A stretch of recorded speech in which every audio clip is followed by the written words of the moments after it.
Hey everybody, Jen Kravasi here with a quick tip.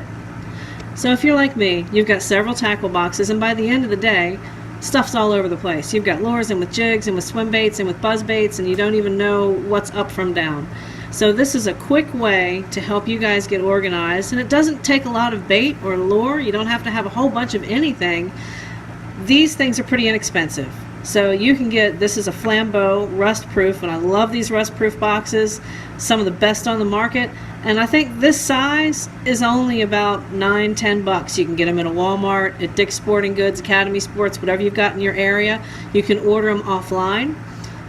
Tackle Warehouse, Bass Pro Shops, most of your online sports stores will sell the Flambeau. So we've started with this, and you'll notice that they have these little divots in here.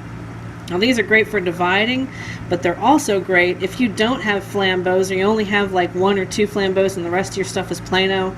You can put these little divots dividers in any tackle box, and it will help keep your gear rust free. And that's really important, especially if you're fishing and a rainstorm comes or you put your lures away wet. But back to the matter at hand, better organization. So kind of by color, I've got darks, I've got the pumpkins, and then I've got the random colors, bluegills, things like that over here on this side. But what's really important is that I've got it by size. Now you're going to ask, well, how do you keep it that way if you're fishing more than one in a different day or in the same day? Well, that goes back to your rod and reel. Your rods and reels and your line weight, they're designed to handle only specific size lures. So for example, I wouldn't fish a 1 ounce or a 1.5 ounce jig on a light or a medium light, maybe not even a medium. I'd probably run medium heavy, or a mag heavy if I'm flipping, if it's a heavy swim jig, if there's a lot of heavy cover.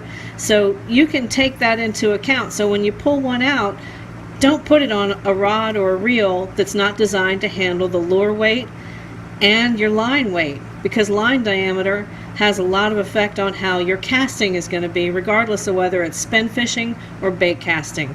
So just to go back to tackle organization, this is a great way to do it. Get yourself a couple of these boxes and try and keep jigs with jigs. Try and keep your crankbaits and your spinner baits and all that stuff, your plastics. Try and keep it as separate as you can. And then if you're only going to need one box for the day, don't take everything out. Take the things that are going to match what rod and reels you're going to be taking for the day. That's a quick tip.